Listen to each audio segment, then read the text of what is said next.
I remember that day like it was just yesterday, even though I was only 6 years old. My name is Julie, and that day changed my life forever. Dad had gone on another business trip, leaving Mom and me alone in our house. I was playing with my dolls in the living room when I heard the doorbell ring. Mom rushed to answer it, her face lighting up when she saw who was there. "Julie, honey, go to your room and play," she said, her voice shaking with excitement. I did as she asked, but curiosity got the better of me.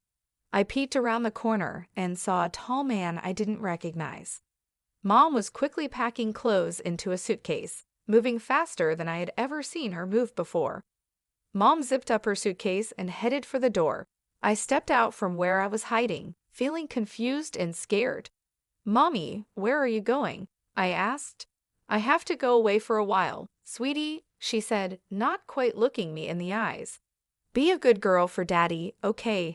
And just like that, she was gone. No hug, no kiss goodbye, just the sound of a car engine starting and fading away.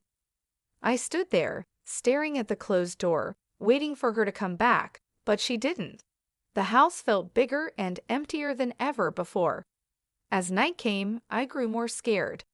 I tried to turn on the lights, but I was too short to reach the switches. The darkness seemed to close in around me, and I started to cry. "Mommy, Daddy," I called out over and over, but no one came. I don't know how many days passed. I was hungry and thirsty, and the dark felt alive with monsters waiting to get me. I cried until I had no tears left, then huddled in a corner, shaking with fear. Finally, I heard voices outside. Our neighbor, Mrs. Jeremy, was talking to someone. "I've been hearing a child crying for days," she said.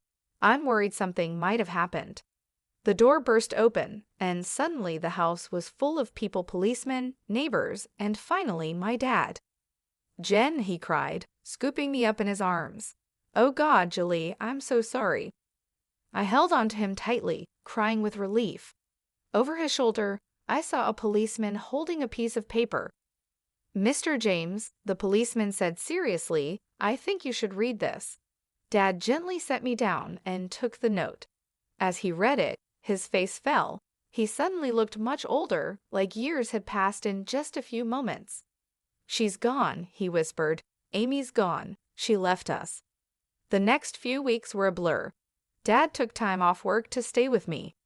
We had lots of visitors, relatives, friends, and a nice lady who Dad said was a child psychologist. "Jen has been through a traumatic experience," the psychologist explained to Dad. "It's normal for her to have some fears and anxieties after what happened." And boy, did I have fears. I couldn't sleep without a light on. The dark terrified me. I panicked whenever Dad had to leave, scared that he wouldn't come back either. The fear never really went away. It became part of who I was, just like my brown hair or green eyes. I became Julie James, the girl whose mother left her, the girl afraid of the dark, the girl always worried about being abandoned. As days turned into weeks and weeks into months, life started to feel normal again, but a new kind of normal. Dad and I became a team of two, figuring out how to live in this new world without Mom. He learned to braid my hair. He wasn't very good at first, but he got better with practice. And I learned how to make his coffee just the way he liked it. Then everything changed when Dad met Lauren. I was 8 years old when he introduced me to her. Lauren had kind eyes and a warm smile that made me feel comfortable right away. Over the next few weeks, Lauren became a regular part of our lives. She didn't try to replace my mom, which I appreciated more than I could say. Instead, she found her own place in our little family. One day, I overheard Dad talking to her on the phone. "I think it's time, Lauren. Will you move in with us?" Lauren moved in a week later. She didn't try to be my mom, but she became something just as important, a friend. She helped me with my homework, braided my hair much better than Dad ever could, and always made sure there was a nightlight in my room. As the years passed, other things changed too. Dad's company became successful, and suddenly we were moving to a big new house in a fancy neighborhood. I got my own room with a walk-in closet and a view of the backyard pool. But some things didn't change. I still slept with a nightlight. I still worried every time Dad went on a business trip, and sometimes late at night, I'd see him looking at old photos of Mom. My 11th birthday started like any other day. I woke up to the smell of pancakes, Lauren's special birthday treat for me. Dad was home from work, and we were planning a small party later. Everything seemed perfect. Then the doorbell rang. As I walked into the living room, I froze. Standing there, looking older but unmistakable, was my mother. Next to her was a little girl, about 6 years old, holding a teddy bear and looking around with wide eyes. "Amy," Dad said, his voice tight. "What are you doing here?" Mom took a deep breath. "Larry, I am so sorry for everything. I know I have no right to be here, but," she gestured to the little girl. "This is Maria. She's your daughter." The room went silent. I felt like I couldn't breathe. Dad's face showed a mix of emotions: shock, anger, disbelief, and then something else. "My daughter?" he repeated. Mom nodded. "I was pregnant when I left. I didn't know then. I swear, Larry, I've made so many mistakes. I'm not asking you to forgive me, but Maria, she deserves to know her father." I watched as Dad knelt down to the little girl's level. "Hi, Maria," he said softly. "I'm your dad." Maria looked up at him shyly. "Hi," she whispered. As Dad talked to Maria, I noticed Lauren standing in the doorway, her face pale. She turned and walked away quickly. I wanted to follow her, but I felt stuck, unable to move. The next few hours were a blur: lots of adult conversations I wasn't supposed to hear, raised voices, and tears. I hid in my room, hugging my knees to my chest, trying to make sense of it all. Later that evening, Dad came to talk to me. "Julie," he said, sitting on the edge of my bed, "I know this is a lot to take in. Your mom, she's made some big mistakes. But Maria, she's innocent in all this. She's your sister. I've decided to give your mom another chance, for Maria's sake." The next day, I watched from my window as Lauren packed her car. She looked up and saw me watching, with tears in her eyes. She waved goodbye. I waved back, feeling like a part of me was leaving with her. Mom and Maria moved in that same day. Maria took the guest room, and Mom took her old place in Dad's room. It felt wrong, like she was erasing the last 6 years as if they never happened. The years that followed were complicated. Mom was back, but it wasn't the happy family reunion I had hoped for. When I was younger, I might have dreamed about having a close relationship with my mom, but it never really happened. She adored Maria, giving her all the attention and love, but with me, there was always a distance, a feeling of awkwardness that never went away. Maria was just a kid. She didn't ask to be part of this complicated situation. I tried not to be resentful, but it was tough, especially when I saw how easily she fit into Mom and Dad's life in a way I never seemed to. By the time I turned 19, I was more than ready to leave for college. I decided to study zoology because animals were always easier for me to understand than people. They didn't judge, they didn't have complicated emotions, and they didn't come with messy family histories. They just were. The day I left for college was bittersweet. Dad hugged me tightly, his eyes misty. "I'm so proud of you, Julie," he said. "You're going to do great things." Mom gave me an awkward pat on the shoulder and said, "Good luck," but her smile didn't quite reach her eyes. Maria, now 14, rolled her eyes and muttered, "Finally, I get my own room." I pretended not to hear her and focused on Dad's warm embrace. College was a relief. For the first time, I was away from the tension at home and the constant reminder of my complicated family situation. I threw myself into my studies, finding peace in the world of animals and nature. But even though I did well in school, I struggled socially. Years of feeling like an outsider in my own family had left a mark. I was quiet, reserved, and always afraid of getting too close to people. What if they left, like Mom had? What if they replaced me, like Maria seemed to have done?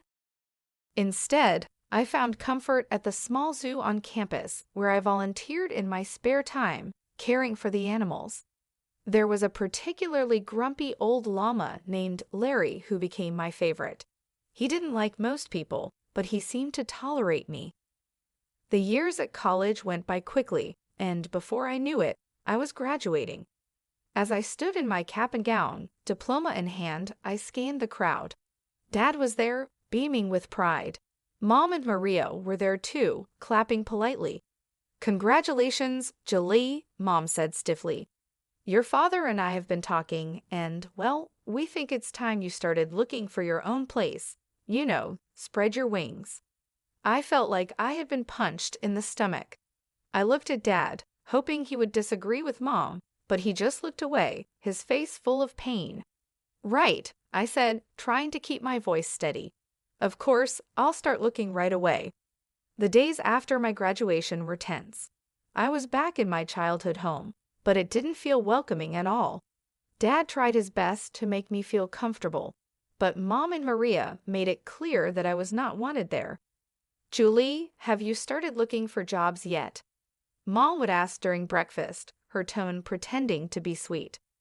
"You know, it's important to get your foot in the door early," Maria would add, with a smirk. "Yeah, and maybe you could find your own place too. It's getting kind of cramped around here." Nights were the hardest. I still needed my nightlight to sleep, something Maria didn't miss. One evening, as I was getting ready for bed, she barged into my room. "Seriously?" she scoffed, pointing at my nightlight. "You're 23, and you still need that? No wonder you don't have any friends." I felt my cheeks burn with shame. "Leave me alone, Maria," I muttered, but she wasn't finished. The next day at dinner, she brought it up again, this time in front of everyone. "Hey, Mom, Dad," she said, her voice dripping with fake concern. "Don't you think Julie should see a therapist or something? I mean, she's an adult who's afraid of the dark and can't make friends. That's not normal, right?" Something inside me snapped. Years of bottled-up hurt and anger burst out. "You want to know why I'm like this, Maria?" I said, my voice shaking. "It's because when I was 6, my mother left me alone in a dark, empty house for days. Do you have any idea what that does to a child?" The table went silent. Dad stared down at his plate, his face full of guilt and pain. Mom's eyes widened in shock, and then quickly filled with tears. "How dare you?" she cried, her voice rising dramatically. "How can you be so cruel and vindictive? I've tried so hard to make amends, to be a family again, and this is how you repay me?" As Mom continued her tearful rant and Maria smirked triumphantly, I realized something: I couldn't live here anymore. This wasn't my home, and these people, they weren't my family, not really. From that day on, I threw myself into job hunting with new determination. Finally, a glimmer of hope, I had an interview scheduled at a small wildlife rehabilitation center. It wasn't glamorous, but it was a start. I left the house that morning feeling cautiously optimistic. But when I arrived, I found a hastily scribbled note on the door. "Interviews canceled due to unforeseen circumstances. We apologize for the inconvenience." Disappointed, I headed home earlier than expected. I unlocked the front door and heard voices coming from the living room, Mom and Maria deep in conversation. I was about to let them know I was home when I heard my name. If Julie wasn't around at all, Maria was saying, it's not fair that she gets any of Dad's money. She's not even really part of this family. "I know, sweetie," Mom replied in a calming voice, "but we have to be patient. Once she moves out, it'll be easier to convince your father to change his will. We just need to keep pushing her to leave." It felt like a bucket of ice water had been poured over me. They didn't just want me out of the house, they wanted me out of the family entirely. And they were after my inheritance, too. I sat on my bed, my mind racing. What should I do? Should I tell Dad? But would he believe me over Mom and Maria? He had forgiven Mom for leaving us before, and he loved them both. Maybe he'd take their side. My first bit of luck came when I saw a job posting for the Oklahoma City Zoo. They needed a zoologist to help with their wildlife rehabilitation program. It wasn't a fancy job, but it was exactly what I had been trained for. I sent in my application right away, and to my surprise and happiness, I got called in for an interview. On the day of the interview, I stood in front of the zoo's main gate, taking deep breaths to calm my nerves. The interview went better than I could have imagined. The head zoologist, Dr. Frank, seemed impressed with my knowledge and passion. "You've got the job, Julie," she said with a warm smile. "Welcome to the team." I could have cried with relief. Finally, something was going right.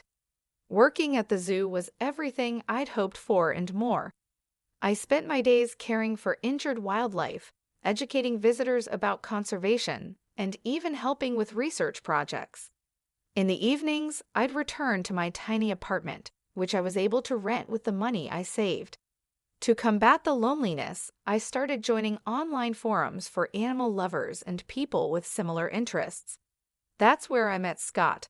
Scott was from the same city, shared my love for animals, and had a great sense of humor that made me laugh even on my toughest days. We started chatting regularly, sharing stories about our day, and discussing everything from the latest conservation efforts to our favorite books. One day, Scott suggested we exchange photos. With trembling hands, I sent him a recent picture of me at the zoo. He replied with a photo of himself. He had kind eyes and a warm smile that made my heart skip a beat. But as much as I enjoyed our conversations, the idea of meeting in person or even admitting my growing feelings scared me. What if he rejected me once he got to know the real me? What if he left, just like Mom did? Around this time, I started talking with Hannah, a girl I met on a support forum for people with childhood trauma. She understood my fears in a way no one else had before. "You know what helps me," Hannah wrote one day. "I write emails to the people I can't talk to in real life. I pour out everything I'm feeling, all the things I wish I could say, but I don't send them. I just save them as drafts. It's really healing." Taking Hannah's advice, I started writing emails to Dad. In them, I told him everything: how I overheard Mom and Maria's conversation, how hurt I was that he didn't seem to notice me anymore, and how I felt like an outsider in my own family. I also started writing to Scott. In these emails, I allowed myself to be vulnerable in a way I couldn't be in our chats. "Scott," I wrote, "I think I'm falling for you, but I'm scared. I'm scared of letting anyone get close to me. I'm scared of being hurt again." These emails, too, remained unsent, my feelings safely tucked away in my drafts folder. Dad would call occasionally, his voice a mix of concern and confusion. "Julie, honey," he'd say, "why don't you come over for dinner this weekend? We miss you." Each time, I'd come up with an excuse. "Sorry, Dad, I've got a big project at work," or "I'm not feeling well this week, maybe next time." Then, one Thursday afternoon, I was at the mall picking up some essentials when I heard a familiar voice call my name. "Julie, is that you?" I turned around, and there she was, Lauren, my former stepmother. She looked older, but her kind eyes were just the same. Before I knew it, we were hugging, years of separation melting away in an instant. That's when I noticed a young boy standing beside her, looking up at us curiously. "This is my nephew Justin," Lauren explained, ruffling the boy's hair affectionately. "I'm raising him now," Lauren explained, her voice soft. "My sister passed away last year." Over coffee, Lauren filled me in on her life after she and Dad split up. She had been on her own until her sister's death left Justin in her care. After that, we started meeting regularly, sometimes just the two of us, sometimes with Justin. One day, Lauren called and urgently asked me to look after Justin for the evening. Justin arrived at my apartment, backpack in tow. As I prepared dinner in my tiny kitchen, I could hear him tapping away on my laptop in the living room. I told him he could play games if he finished his homework. When I came out of the kitchen with 2 plates of spaghetti, I found Justin looking guilty, his face pale. "Julie," he said, his voice trembling, "I did something bad. I was curious, and I saw these emails in your drafts folder, and I sent them. All of them. I'm so sorry." The world seemed to spin around me. Those emails, my private thoughts, my deepest feelings had been sent out into the world. To Dad, to Scott, I felt like I couldn't breathe. That night, after Justin left, I lay in bed, my mind racing. What would Dad think? And Scott, oh God, Scott. My phone pinged with a message notification. It was from Scott, but I couldn't bring myself to read it. What if he was disgusted by my feelings? What if he never wanted to speak to me again? I barely slept that night, tossing and turning, imagining all the worst-case scenarios. A few days later, my phone rang. It was Dad. "Julie," he said, his voice serious. "We need to talk. Can you meet me at the cafe near your old high school?" My heart pounded as I sat across from Dad in the small cafe. He looked tired, his face showing lines I hadn't noticed before. "I got your emails," he said quietly. "Julie, I had no idea you were feeling this way about your mother, about Maria, about everything." I couldn't meet his eyes, feeling a mix of shame and fear inside me. "Julie, look at me," Dad said, his voice gentle but firm. I looked up, surprised to see tears in his eyes. "I love you more than anything in this world. I'm so sorry I made you feel like you weren't important to me. That was never, ever my intention." We talked for hours, really talked, in a way we hadn't in years. We talked about Mom's return, about Maria, and about how I had felt pushed aside and forgotten. Dad listened, really listened, occasionally wiping away a tear. Finally, he stood up. "I need some time to process all this," he said, "but Julie, we're going to figure this out, you and me." As I watched him walk away, I felt a mix of relief and nervousness. What was going to happen now? But I didn't have much time to think about it because my phone rang again. It was Scott. "Julie," he said, his voice warm but a little nervous, "I got your email, and I feel the same way. I've been too scared to say it, but I really like you. Would you like to meet for coffee?" My heart soared. "Yes," I said, surprised by how steady my voice was. "I'd love to." The next day, I met Scott at a small coffee shop. He was even more handsome in person, with a kind smile that put me at ease right away. We talked for hours about our fears, dreams, and pasts. For the first time in years, I felt truly seen and understood. As the autumn leaves began to fall, my phone rang one crisp morning. It was Dad. "Julie," he said, his voice warm, but with something serious underneath, "I'd like you to come to Thanksgiving dinner. It's important to me that you're there." Something in his tone made me agree. Thanksgiving Day arrived, and I stood on the doorstep of my childhood home, my heart pounding. Scott had offered to come with me for support, but I felt this was something I needed to face on my own. Mom opened the door, her smile not quite reaching her eyes. "Julie, how nice of you to join us." Maria, lounging on the couch, barely looked up from her phone. "Oh, you came." Dad emerged from the kitchen and hugged me warmly. "I'm glad you're here, sweetheart," he whispered. As we sat down to dinner, the tension was thick. Mom and Maria exchanged glances, their smiles forced and fake, but Dad seemed unusually calm. Just as Mom started to serve the Oklahoma, Dad cleared his throat. "Before we begin, there's something we need to discuss." He reached down beside his chair and pulled out a thick manila folder. Dad began laying out documents on the table. "Amy, Maria," he said, "I've known for a while that something wasn't right, so I did some investigating." He held up a bank statement. "First, I discovered regular withdrawals from our accounts, that I didn't make quite substantial amounts, in fact." Mom's face turned pale, and Maria suddenly found her plate very interesting. Dad continued, pulling out another document. "I also hired a private investigator, Amy. He provided photographic evidence of your meetings with a certain gentleman at the Oklahoma City Hotel." Mom gasped, her hand flying to her mouth. "Larry, I could explain," but Dad wasn't finished. He pulled out one final document, his hand shaking slightly. "I had a DNA test done," Dad said quietly. "Maria isn't my biological daughter." The room went silent. Maria's phone slipped from her hands and clattered to the floor. Mom looked like she might faint.